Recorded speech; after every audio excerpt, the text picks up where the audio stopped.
اشارہ نہ کرے. مولا علی ارشاد فرماتے ہیں کہ میں نے نماز عصر کو بہت ہی آسانی سے, بہت ہی سکون و اطمینان سے ادا کیا. میں نے جب نماز عصر ادا کر لی, اس وقت میرے مصطفیٰ نے اشارہ فرمایا, اے سورج تو غروب ہو جا. میرے مصطفیٰ کے اسی انگشت مبارک کے اشارے سے وہ ڈوبا ہوا سورج, پلٹا ہوا سورج پھر سے غروب ہو گیا. مولا کائنات نے نماز عصر بھی پڑھ لی اور آنے والی امت محمدیہ کو یہ ترغیب بھی دے دی کہ اے امت محمدیہ میں پڑھنے والے اس چیز کے گمان میں مت رہنا کہ وہاں علی کے لیے سورج واپس ہوا تھا, یہاں تیرے لیے سورج واپس ہوگا. وہاں مصطفیٰ نے اپنے کام کے لیے علی کو بھیجا تھا, خدا کی مرضی ہوئی سورج پلٹ کر آ گیا. یہاں مصطفیٰ کی مرضی تھی اور دنیا میں مصطفیٰ کی مرضی تو ضرور چلے گی لیکن اس کی امت اس طرح کام نہیں کرے. سبحان اللہ بھائی, سبحان اللہ, سبحان اللہ. بات خوب, مولا کائنات کا سبحان اللہ, سبحان اللہ. طریقہ یہ ہے عشق محبت, عشق رسول کی محبت, عشق رسول کی طلب کہ جہاں میرے مصطفیٰ نے اپنے قدم کو رکھے ہو اس جگہ اگر پتھر رہے ہو تو وہ موم بن گئی ہو. شعر ملاحظہ فرمائے کہ علی کے واسطے صحابہ میں سورج کو بلا کر دے, علی کے واسطے صحابہ میں سورج کو بلا کر دے. جناب غوث کو وہ تاجدار اولیاء کر دے کہ جناب غوث کو وہ تاجدار اولیاء کر دے کہ حکومت ہند کی خواجہ کے ہاتھوں میں عطا کر دے. جہاں میں انہیں کی چلتی ہے وہ دم میں کیا سے کیا کر دے. زمین کو آسماں کر دے, سریا کو سرا کر دے. زمین کو آسماں کر دے, سریا کو سرا کر دے. اور حضرت عمر فاروق اعظم کا وہ رعب و دبدبا کہ کفار مکہ جب حضرت عمر فاروق اعظم ایمان نہیں لائے تھے اس وقت بھی مکے کے تمام لوگ ڈرتے تھے, اور جب ایمان لے کر کے آئے تب بھی کفار مکہ دہشت میں رہتے تھے کہ کہیں ایسا نہ ہو عمر فیصلہ کر دے اور اس کے فیصلے کو نہ مانے تو ہمارا سر قلم کر دیا جائے گا. حضرت عمر فاروق اعظم رضی اللہ تعالیٰ عنہ کے فیصلے کو کفار مکہ کو ماننا ہی پڑتا تھا, اور وہ مانتی کیسے نہیں, یہ کسی عام کا فیصلہ نہیں ہوتا تھا بلکہ ایک صحابی رسول خلیفہ توئم کا فیصلہ ہوتا تھا. اگر وہ فیصلہ کر دے تو تمام کفار مکہ کو بھی ماننا پڑتا تھا اور ایماندار مکہ کو بھی ماننا پڑتا تھا. شعر ملاحظہ فرمائے کہ بدل سکتا نہیں ہرگز عمر جو فیصلہ کر دے. وہ 313 تھے تو لرزتا تھا زمانہ, آج ہم کروڑوں ہیں پھر بھی کرتے ہیں غلامی. مچل کے بولو سبحان اللہ. عادت نہ ہے سبحان اللہ بلواؤ دوست, لیکن کیا کریے اتنا تو آئے لوگ کے بھروسے رہو تو سانس پھلائی دے, یہ سے جنازہ اٹھوائی دے قبرستان تک ہے. بالکل طے ہے کہ بدل سکتا نہیں ہرگز عمر جو فیصلہ کر دے. جو نہ مانے تو اس کے سر کو وہ تن سے جدا کر دے. جو نہ مانے تو اس کے سر کو وہ تن سے جدا کر دے. کہ جناب حضرت صدیق ان پر سب فدا کر دے. نبی سے جو ہو بیگانہ اسے دل سے جدا کر دے. پدر مادر برادر مال و جان ان پر فدا کر تکبیر نعرہ رسالت مسلک اعلی حضرت علماء اہل سنت نعرہ تکبیر نعرہ رسالت سبحان اللہ سبحان اللہ پدر مادر برادر مالو جہاں ان پر فدا کر دو. ہمیں اس شعر سے یہ بھی نصیحت ملتی ہے کہ جہاں بے ایمان جنم لیں گے، بے ایمان، میں کھلے لفظ میں نہیں بولوں گا، صرف بے ایمان کہوں گا، بے ایمان جنم لے لیں، اس جگہ اگر تمہارے ماں باپ تمہیں نہیں روکتے ہیں تو اس کے ذمہ دار تمہارے ماں باپ ہوں گے. اور تمہیں اس چیز کی، اگر تمہیں اس چیز کا سبق معلوم ہے، اس چیز کا راستہ معلوم ہے کہ فلاں بے ایمان ہے، میں اس کے گھر کھاؤں پیوں گا، تو اس کا جواب تمہیں حشر کے میدان میں بھی دینا پڑے گا اور قبرستان میں بھی دینا پڑے گا. میرے مصطفیٰ صلی اللہ تعالی علیہ وسلم کی زندگی وہ زندگی ہے کہ میرے مصطفیٰ کی زندگی کے ایک ایک لمحے کو اگر ملاحظہ کریں تو میرے نبی کے ایک ایک قدم پر معجزے نکلے ہیں، اس سے معجزہ صادر ہوا ہے. ہر ایک قدم پر میرے مصطفیٰ نے معجزہ دکھایا ہے. لیکن کچھ معجزے ایسے ہیں جو میرے مصطفیٰ نے تمام عالم اسلام نے، میرے مصطفیٰ کے معجزے کو تمام عالم اسلام نے جان لیا، جو علماء کے بیانات سے معلوم کیا، کبھی علمے کے ذریعے معلوم کیا، کبھی علماء نے آپ کو بتایا اس سے آپ نے معلوم کیا، کبھی آپ نے عالموں کی درسگاہ اختیار کی ان سے معلوم کیا، کبھی اماموں کے پاس جا کر کے مسجد میں معلوم کیا، کبھی ایسا بھی ہوا کہ ہمیں جس چیز کی طریقے اور ترتیب ہمیں نہیں معلوم ہوتے وہ امام سے نہیں پوچھتے، عالموں سے نہیں پوچھتے، حافظوں سے نہیں پوچھتے، وہ اپنے باپ سے پوچھتے ہیں. وہ تمہارا باپ اگر پڑھا لکھا ہوگا تو وہ تمہیں سبق اچھا دے گا، لیکن جس باپ کے اندر کم علمی ہوگی وہ باپ تمہارے ایمان کو کیسے بچائے گا؟ اے مسلمانوں، یہ پرفتن ماحول تمہارے ایمان پر اس طرح ڈاکہ ڈال رہا ہے. دوسری طرف یہ دیکھو کہ جہاں دیکھو اس طرف سے آج یہ ولولے اٹھ رہے ہیں، ہر طرف سے یہ ولولے آ رہے ہیں کہ کہیں مسلمانوں کے ایمان کو چھینا جا رہا ہے، کہیں پر ان کے ایمان پر ڈاکہ زنی کی جا رہی ہے، کہیں سے مسلمانوں کا خاتمہ کیا جا رہا ہے. اے مسلمانوں، یہ تمہارے سنبھلنے کا وقت ہے، تمہارے سدھرنے کا وقت ہے. اے مسلمانوں، اگر تم سنبھلے نہیں تو یہ مان لو کہ تمہاری آخرت کی بھلائی تو بری ہوگی ہی، لیکن اس دنیا میں رہ کر کے جو تم پاؤ گے وہ بھی تمہارا انجام بہت برا ہوگا. مسلمانوں، یہ زمانہ بہت ہی پرفتن ماحول کا ہے. ہمیں اپنے آپ کو کس طرح بچانا ہے اور کس طرح ہمیں آپ کو بچنا ہے، یہ ہمیں کسی اور سے نہیں، ہمیں عالموں کی درسگاہوں سے معلوم پڑے گا.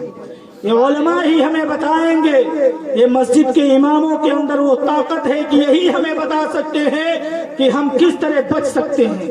انہیں علماء سے اپنے دل جمعی رکھو اور ان علماء سے پیار و محبت سے پیش آؤ. یہ عالم اگر تمہاری زندگی کو دیکھیں گے تو تمہاری زندگی بھی سنوار دیں گے، تمہاری زندگی کو اگر بگڑتا دیکھیں گے تو تمہاری زندگی بھی سدھر جائے گی اور کل آنے والی تمہاری نسلیں بھی سدھرتی آتی ہوئی نظر آئیں گی. یہی علماء ہے جن کے قدموں کی خاک لے کر کے آج ہم آپ کے سامنے منبر رسول پر بیٹھے. انہیں عالموں کے قدم کی برکت ہے. اگر یہ عالموں کے قدم کی برکت نہ ہوتی تو آج ہمارے چہروں پر یہ داڑھی نہ ہوتے. اگر یہ عالموں کے قدم کی برکت نہ ہوتی تو ہمارے سروں پر ٹوپیاں موجود نہ ہوتی.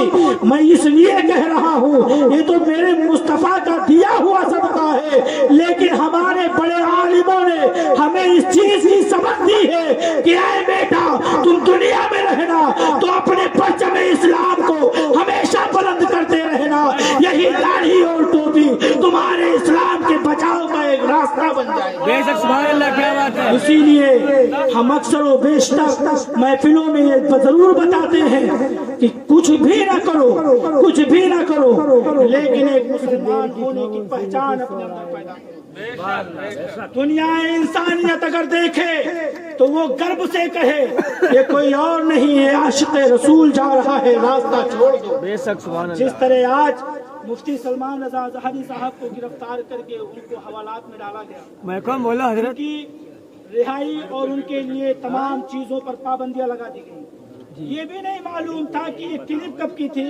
ٹارگٹ تو ان کا کسی اور موضوع پر تھا، لیکن وہ شعر جو 7 سال سے مسلسل حضرت بولتے رہے، اس شعر پر انہیں گرفتار کیا گیا. یہ ہمارے اعمال کا نتیجہ ہے، جو ہمارے برے اعمال ہیں یہ اس کا نتیجہ ہے. اگر ہماری مسجدیں پر ہوتی تو قسم خدا کی نہ تمہاری جماعت کا کوئی عالم وہاں جاتا اور نہ تمہیں جانا پڑتا. ہم دنیا کی سلاخوں سے تو بچ سکتے ہیں، لیکن خدا کے یہاں جو سلاخ موجود ہے اس سے نہیں بچ سکتے. اگر مسجدوں کو ہم نے خیر آباد کہہ دیا تو قسم خدا کی تمہارا حشر وہ ہوگا جو تمہارا باپ بھی دیکھ کر کے دنگ رہ جائے.